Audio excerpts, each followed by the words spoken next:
Студентите целосно го исполнија платото на УКИМ. Со 7-минутен молк им одадоа почит на загинатите во пожарот во Кочани. Со солзи во очите, вкочанети погледи и свеки во рацете повикаа на сплотеност во овие трагични моменти и им оддадоа сочувство на семејствата. Се собираа и донации за поддршка. Освен пораките за сочувство, испратија и пораки за реформи во системот, за кој велат 30 години бил корумпиран. Она што е потребно понатаму се суштински длабоки реформи, бидејќи навистина поради корупцијата која што го јаде нашето општество се случуваат овие трагични моменти. Едноставно такви работи не смееме да дозволиме да се случуваат. Значи веќе дискотеките стана небезбедни, каде што младите да се забавуваат, веќе не можат ни тоа да го прават. Не смееме да реагираме само секогаш кога има трагедија. Ќе се случуваат вакви работи доколку не реагираме на време.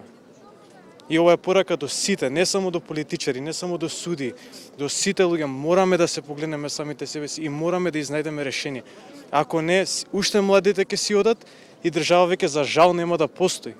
На насобраните им се обрати ректорката на УКИМ Билјана Ангелова, која рече не ни замислувала дека само по 6 месеци од нејзиниот пригоден говор за прием на нови студенти, повторно ќе застане пред истото плато да зборува за ужасна трагедија. Таа, како и министерката за образование, порачаа дека сега единството е најважно и побараа солидаризирање со семејствата на жртвите. Жалиме за соништата што никогаш нема да се остварат, за смејата што повеќе нема да се слушне, за иднини кои што за секогаш ќе останат ненапишани. Тие беа синови и ќерки, браќа и сестри, пријатели, соученици, секој од нив уникатен, сакан. Неподнослива е болката да се изгуби некој толку полн со живот, некој чиј пат што току започнал. Таа болка е непреболлива.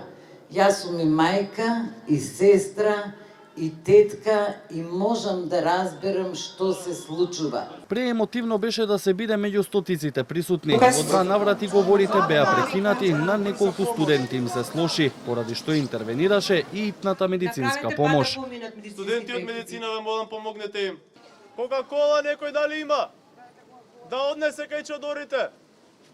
Во овие денови на тага, студентите велат не планираат протести од почит кон семејствата. Ќе организираат собири на речиси сите факултети во Скопје, во кои ќе се оддава почит, а предавањата ќе бидат прекинати до крајот на неделата. По 7-дневната жалост ќе соопштат дали ќе имаат и други студентски активности.